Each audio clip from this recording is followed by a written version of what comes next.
The 354th edition of the Four Corners podcast starts right now.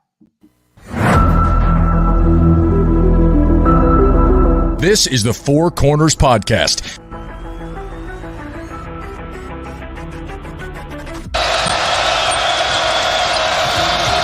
that could make a difference. Lawson at the buzzer. Maybe not. Ty Lawson wins it at the buzzer. Deep three. And Green rips down the rebound in traffic. 4-on-1. What a great job. What a terrific job in transition. I mean, you couldn't plan that any better as a coach. Gets the roll. Here we go. Page has it. Carolina down one. 84-83. Page into the front court with 4 seconds. Page to the rim. Got it! He got it! 9/10 of a second to go. Inbounds. Washington gets it to Warren. His full court shot. No good. Marcus Page baby. Does it for the Tar Heels. Carolina wins it. Don't force it if you're Goss. Comes in. Blocked by Meeks. Buried up ahead to Jackson. And he tucks it down for the 5-point lead. Matthews off the mark. And this year, the confetti is going to fall for North Carolina. They're not going to be denied this time. Inside 30 overall. Love, top of the key. Oh! Big time delivery. Here are your hosts, Josh Marlowe and Anthony Pagnotta. Hello and welcome inside another live edition of the Four Corners podcast. We're powered by Carolina Electrical Services, broadcasting to you on a Thursday night. We're a little inside 48 hours away from the rematch against the Duke Blue Devils, as Carolina will seek to win their first outright ACC title. Of course, they earned a share of the title on Tuesday with the dominant blowout victory at home over Wake Forest. Standing in their way is their biggest rival, as the Duke rivalry has really returned to the forefront with two top 10 matchups this season. And this time, for the first time since 2012, both are competing with a share of the ACC title on the line in some regards. So we'll treat this game like we always do. We'll tell you everything you need to know about the opponent, look at the game from Carolina's perspective, talk about the rivalry, the healthiness that the rivalry is experiencing in its new era, before we eventually give our keys to the game, pick the game, and so much more. But we start every edition of the pod, as we always do, with our pod thought of the day. And we went with what we did the first time when these two teams met. And, this is what we sing and chant at the end of every fight song. And it's a big part of the fabric of being a Carolina fan and the way we feel about Duke. So with that said, the pod thought of the day is go to hell, Duke. Of course, I'll be back later in the week recapping the press conference. I got an interview with Brendan Marks, so you'll hear some of the other famous sayings around the rivalry. But that is the one for tonight, which is how we all feel every day of the week, every day of the year. And it's how we'll feel on Saturday as Carolina invades Cameron Indoor Stadium, as I mentioned, seeking the outright ACC title. So with that, guys, we'll go ahead and jump right into the preview of Saturday night's game. And we'll start by looking at the opponent, the Duke Blue Devils, who are 24-6 and 15-4 in the ACC. They've only lost once since they lost to Carolina little over a month or so ago. They lost at Wake Forest in a game where Kyle Filipowski appeared to get hurt in a court storming incident after initiating contact with the Wake Forest fan. But he miraculously healed himself and has been a big part why Duke has been playing really, really good basketball the last 2 weeks or so. As I mentioned, for them, what's on the line is a share of the ACC regular season title. And depending on various tiebreakers, they could be the number one seed in the ACC tournament next weekend next week in Washington, D.C. So, they cannot outright win it, but they can get a share, and with certain tiebreakers going their way, mainly with Carolina's loss to Syracuse really becoming a factor, Duke is playing for a chance to be the 1 seed next week in Washington, D.C. They have 5 players that average double-figure scoring, led by Kyle Filipowski. His 16.5 points per game lead the team, 8.1 rebounds, 2.9 assists. He's shooting 51% from the field and 35% from 3. Jeremy Roach is second on the team in scoring, 14.3 points, 2.6 rebounds, 3.1 assists. He's shooting 49% from the field, 44% from 3. And Jared McCain, third on the team in scoring, 13.4 points, 4.9 rebounds, 1.7 assists. He's shooting 46% from the field, 41% from 3. Remember, he had the big game against Carolina in the first matchup. Flew under the radar as Carolina got the win, but he had a double-double, had 20 and 10 in Chapel Hill. Had a big game the other night for them against NC State. He's playing as well as anybody on the team right now, and he will be looking to have a big game once again on Saturday. Mark Mitchell, fourth on the team in scoring, 12.4 points, 6.2 rebounds, 1.1 assists. He's shooting 55% from the field, 24% from 3. And then Tyrese Proctor, the last guy to average double-figure scoring, 10.4 points, 2.9 rebounds, 3.8 assists. He's shooting 45% from the field, 37% from 3. And as usual, and as we've grown accustomed to over the years, Duke is a very good perimeter shooting team. They shoot 38% from the field, from behind the three-point line. That is best in the ACC, and it's 12th best in the country. So Carolina's perimeter defense has had its struggles here as of late.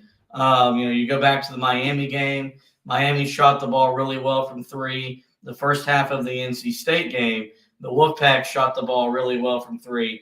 Not the case the other night. Notre Dame struggled to get going from the perimeter, but they don't have the shooters that Duke has. And so Carolina's perimeter defense will have to be as good as it's been in any game so far this season, especially on the road against a team that shoots it as well as anybody in the league. And another thing to know about Duke, this guy doesn't feature as a double-digit scorer, but as is a custom, it feels like here recently, Duke has a guy that has emerged in the second half of the season that takes them to another level. And that player this year has been Sean Stewart, who's averaging 8.5, who's averaging 2.9 points, 3.3 rebounds, but has really just emerged and become a big part of what this team has done as they've become better defensively, better rebounding team as well. And so they're going.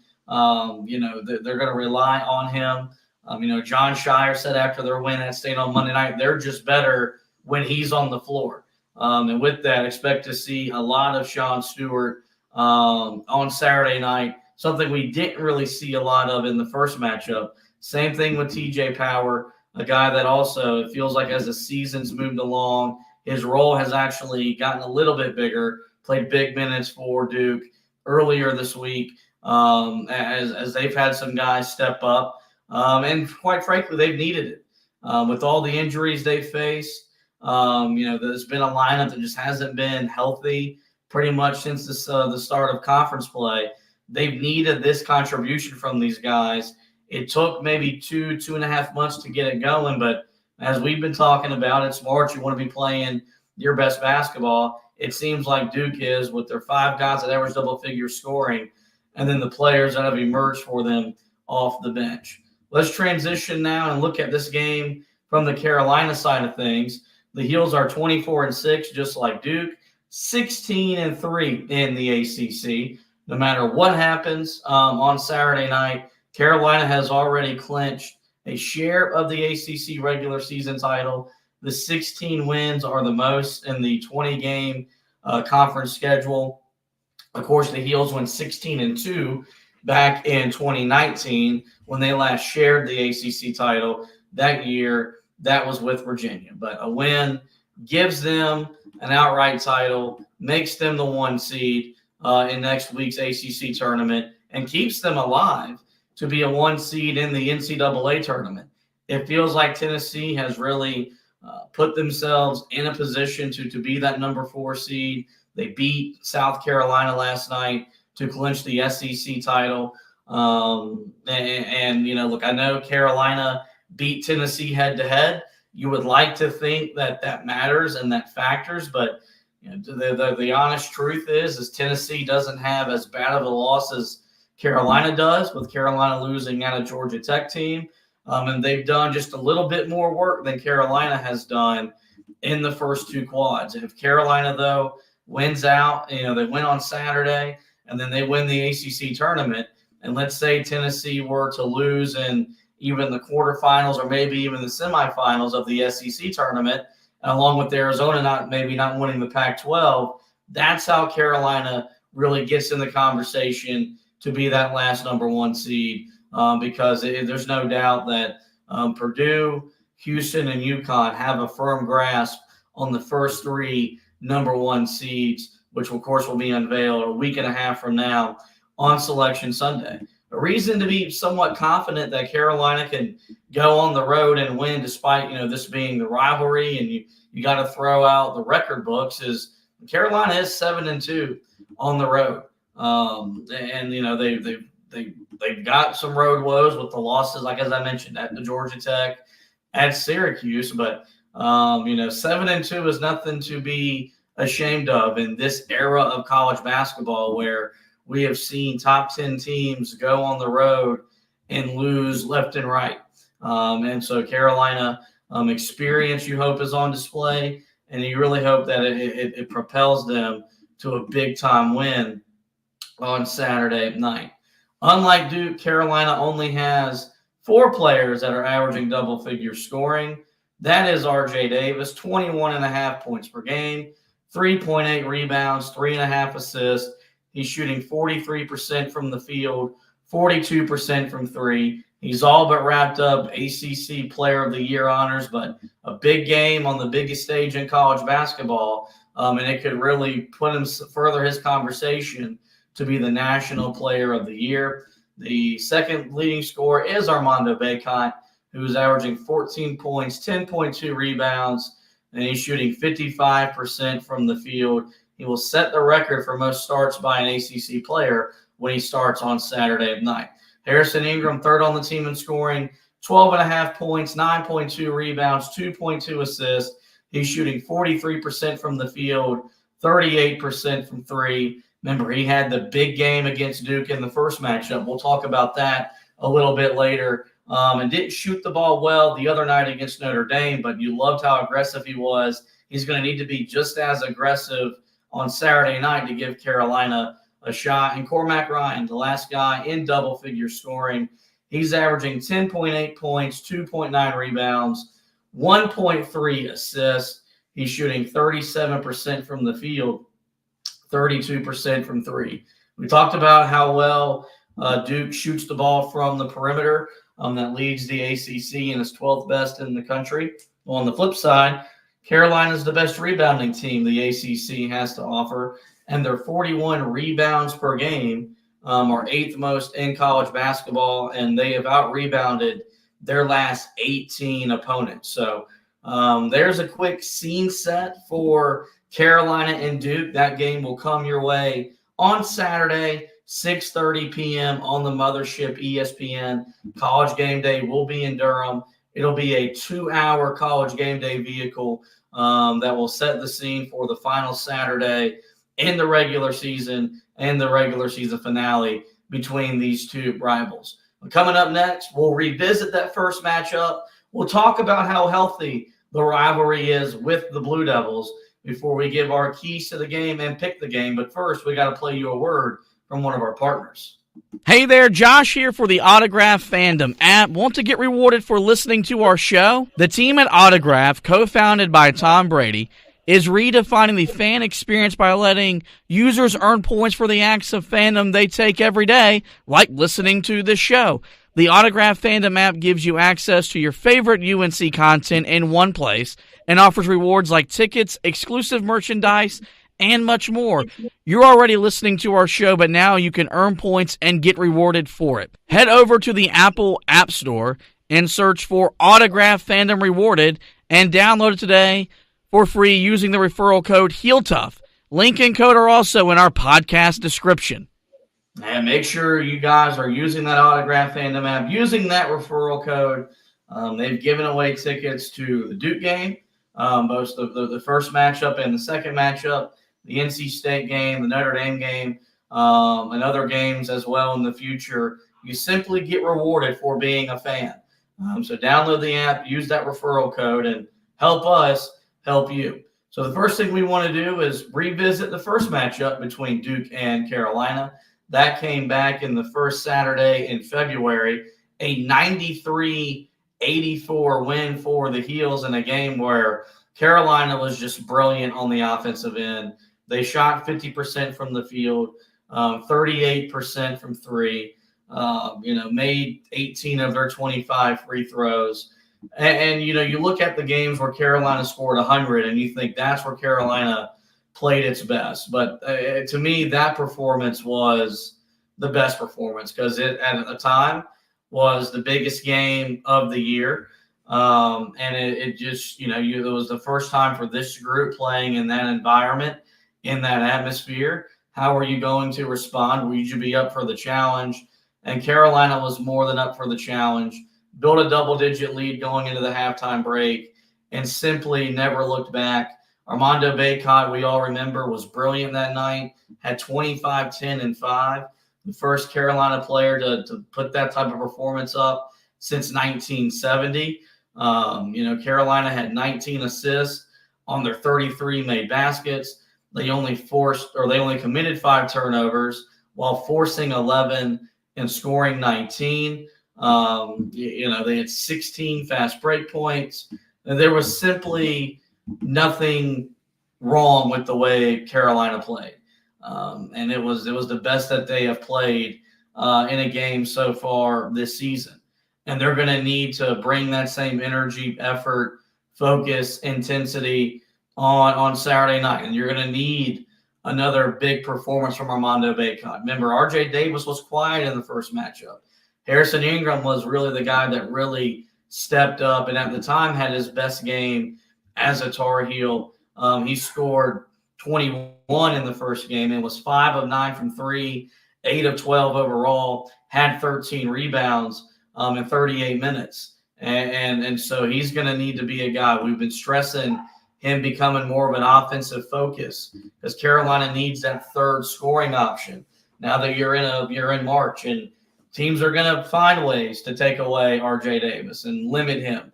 And same thing with Armando Bacot. You got to have other guys that can be threats on the basketball court. And I think Ingram and Bacot are more than capable of being threats.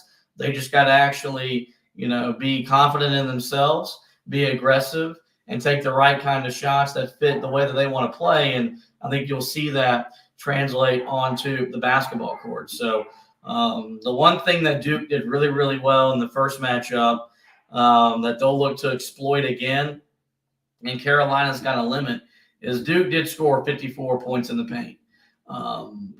As aggressive as Carolina was offensively, and Carolina scored their fair share. They had 36 paint points. Duke just never stopped putting pressure on the rim. And you can look at it and say that some of those points came in garbage time, but still, you give up more than 40 points in the paint, it's really hard to win, whether you're at home, let alone going on the road in what will be the toughest environment that you play in so far this season.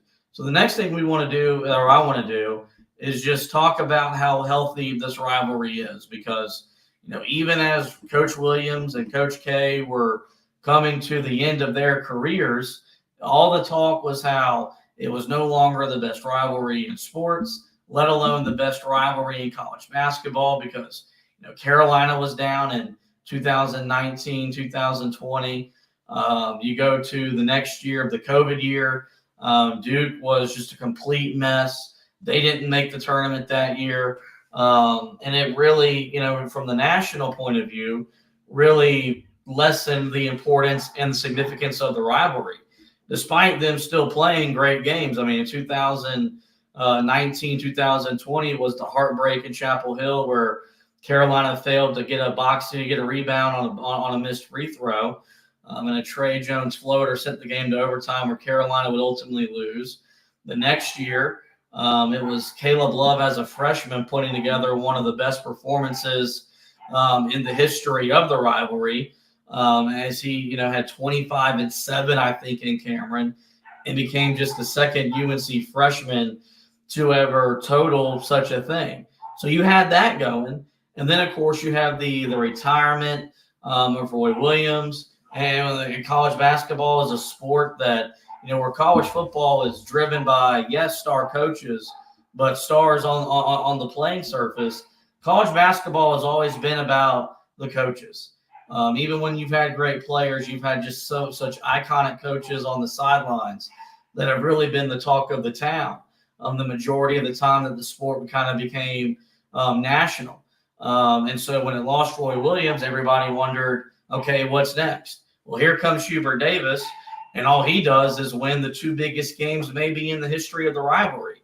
Two games that we've talked about ad nauseum here on the pod, which was Coach K's final home game at Cameron, a game that Carolina had to win to make the NCAA tournament. And then, of course, Carolina not only makes the tournament, they get hot, and we get the first ever Duke-Carolina matchup in the tournament on the biggest stage in the sport at the Final Four. And Carolina beats Coach K again, and it retires him a second time to make the national championship game.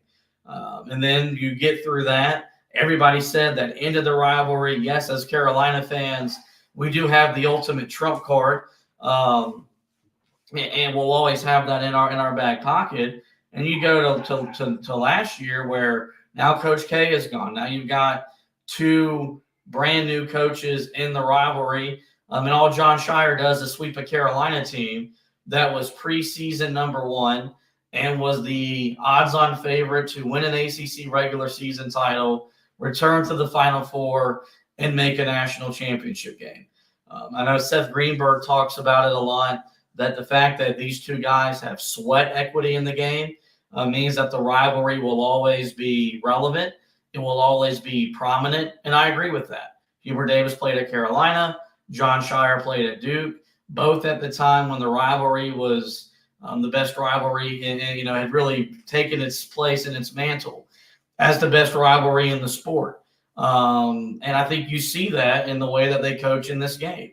There's not, it's not that there's animosity, but there's a passion there and a desire to win and compete at the highest level. And I think that's something that it hasn't gone away in the last couple of years when Carolina was down or Duke was down. And, it brings me back to revisiting the Rivals Reunited documentary that we all watched a little over 2 weeks ago, when Coach K said our games had the best ingredients because it had two great fan bases, two talented teams, two excellent coaching staffs that, no matter what, was going to create a great game.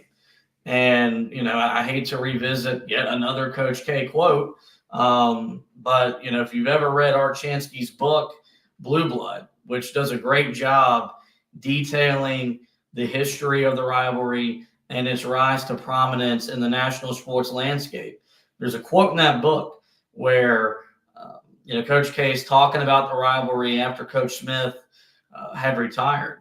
And he goes, Duke Carolina isn't about, Dean versus K or Roy versus K. Duke and Carolina will be here forever. That's a powerful statement, and it's a true statement.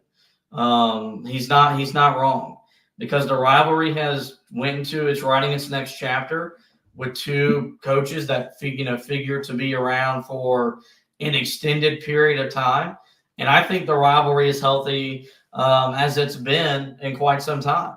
You're 2 years removed from the meeting in the Final Four.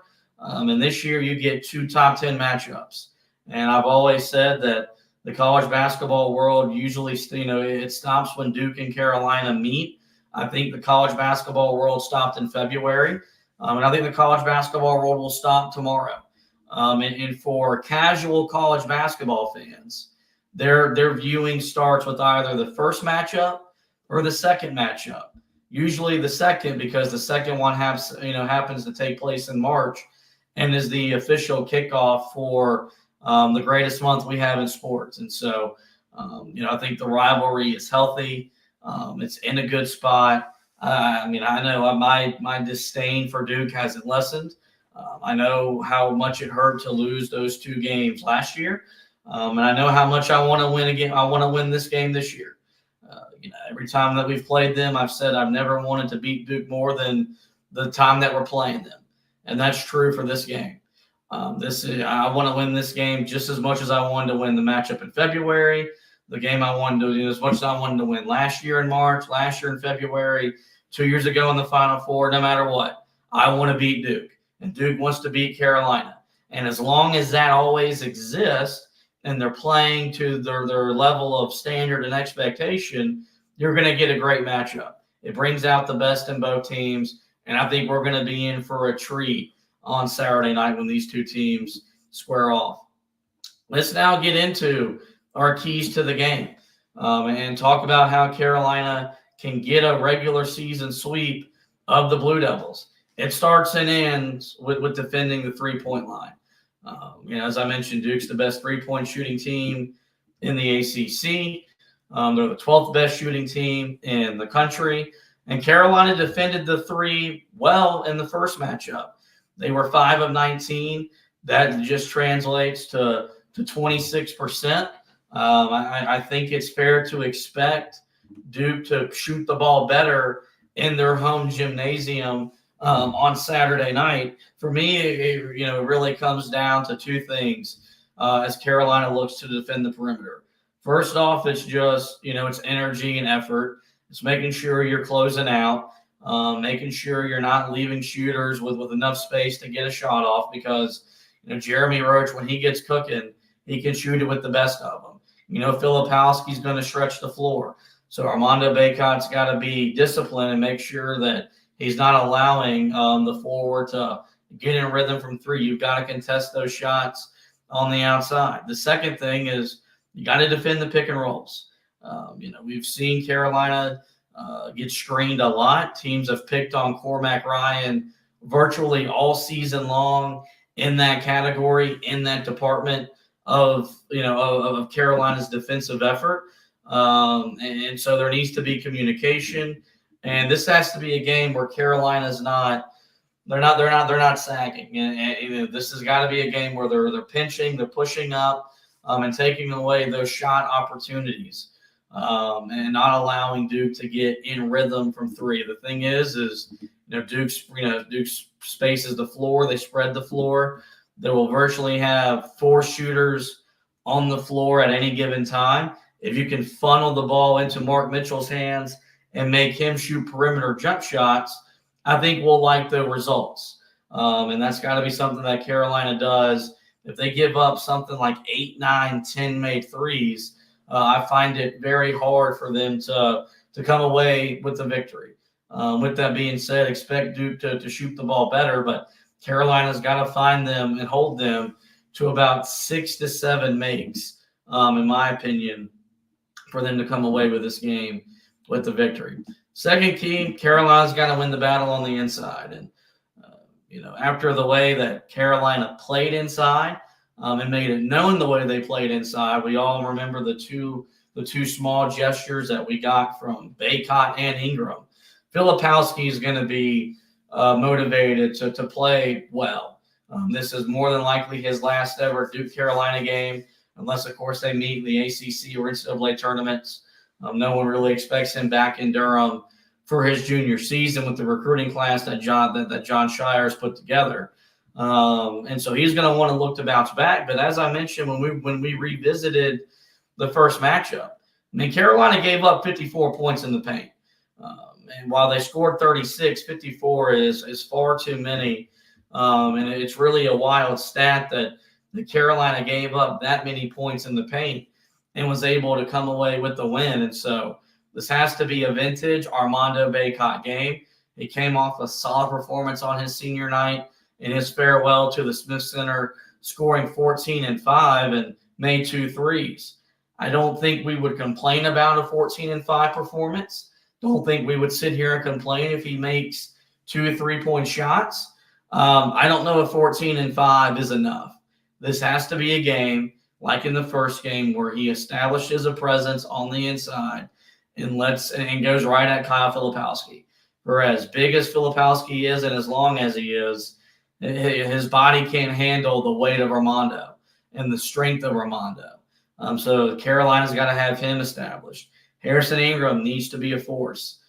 He needs to isolate himself, back down defenders, turn around and shoot over them, get to the glass. But this is going to be a different challenge with the emergence, as we mentioned, of Sean Stewart, of TJ Power. You probably look back at that game and say, that's where John Shire, realized we got to get bigger. We got to have more size and length on the interior because Carolina exposed a potential weakness in them.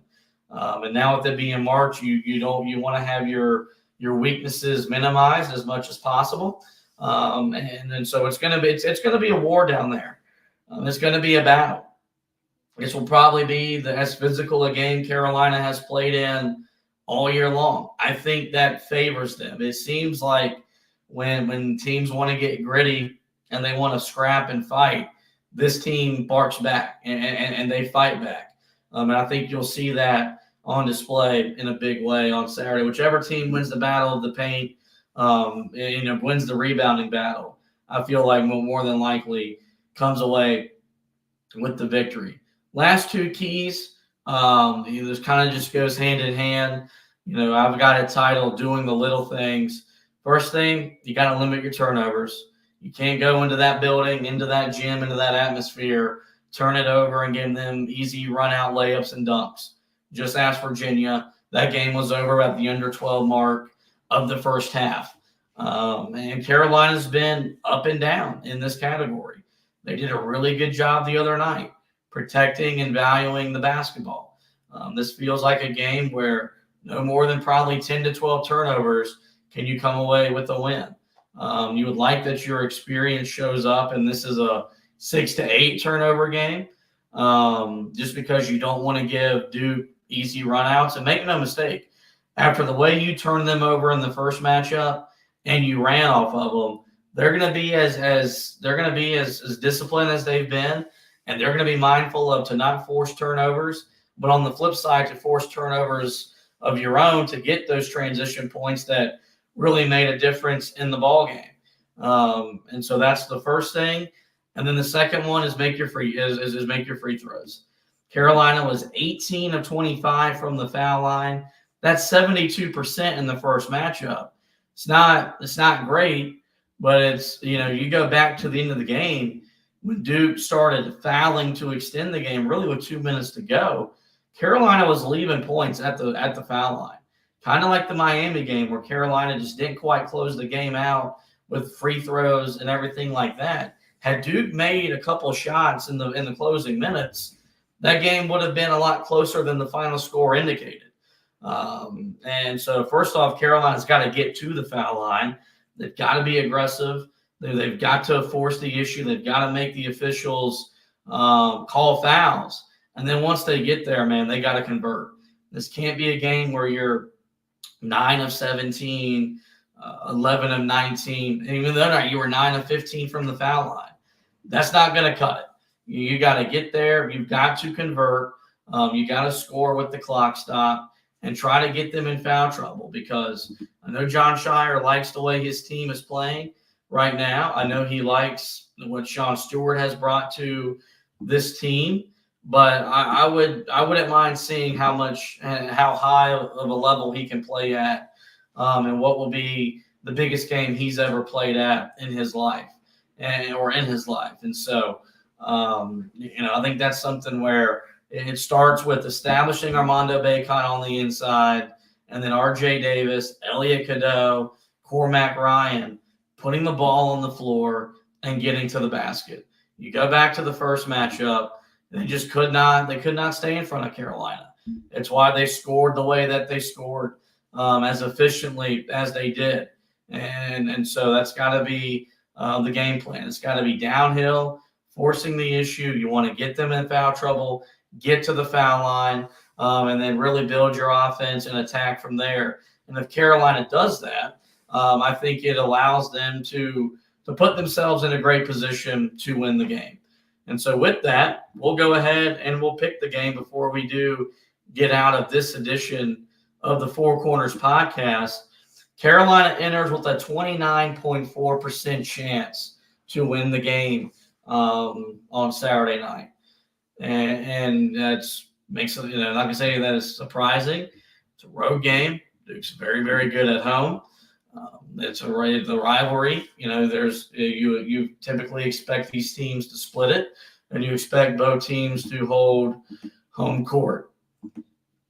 We typically don't pick Duke to win because it's the rivalry game. We hate them. We never pick the rival, and that's not why I'm not going to not pick Duke right here.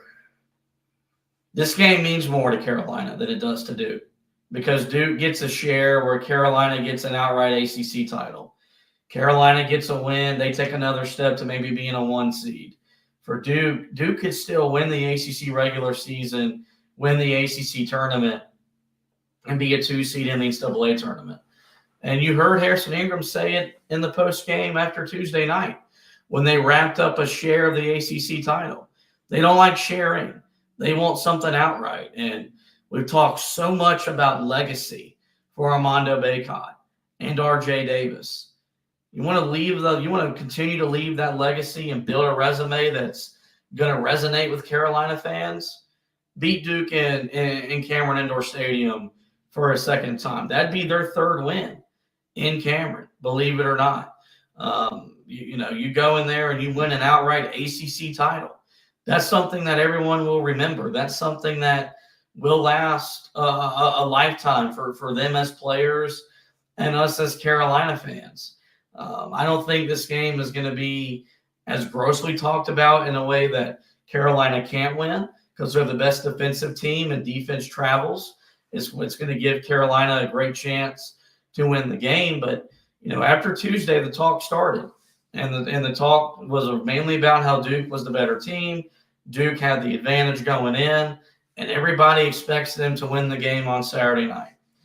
I think Carolina's heard all that. I think they're going to play with a chip on their shoulder. They've been really, really good away from home, all things considered, when you look at the totality and the landscape of college basketball. And I think they're primed and ready. I thought Tuesday was a sign of them knowing that it's March.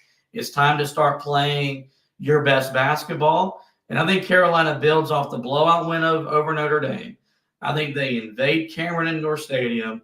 I think they get a regular season sweep of Duke, and in the process secure the first outright ACC title since 2017. And with that, we'll go ahead and wrap up this edition of the show. Before we let you go, guys, we do encourage you, visit the website, HeelToughBlog.com, where we'll be getting you ready for the Duke game here shortly. A preview of the game will be up on the website. Of course, the recap will be posted on the wrote as well. As for Tar Heel football coverage, Combine has come and gone. Anthony wrote about who improved their draft stock the most, whose draft stock maybe took a dip. He'll continue to cover the NFL draft. Pro days right around the corner. And then, of course, the start of spring practice, believe it or not, isn't too far away. But with Carolina being where they are in position basketball-wise, that will be the main focus on the website throughout the month of March. As for the podcast, guys, you know where to find us, man. Every major podcasting platform, simply search the Four Corners Podcast and we will pop up. We're there. We do encourage you guys to rate, review, and subscribe. That way you don't miss any editions of the show throughout the remainder of the season. And you want to hit that subscribe button, because after we get through the regular season, it's tournament time. And we preview and recap every ACC tournament game individually and every NCAA tournament game individually. So there's going to be loads of content coming your way. Make sure you hit that subscribe button. That way you don't miss any editions of the show throughout the remainder of the basketball season. Well, with that, guys, it is going to wrap up this edition of the show. Do want to thank everybody that tuned in to us live. We want to thank you guys for listening. And as always, go Tar Heels and go to hell, Duke.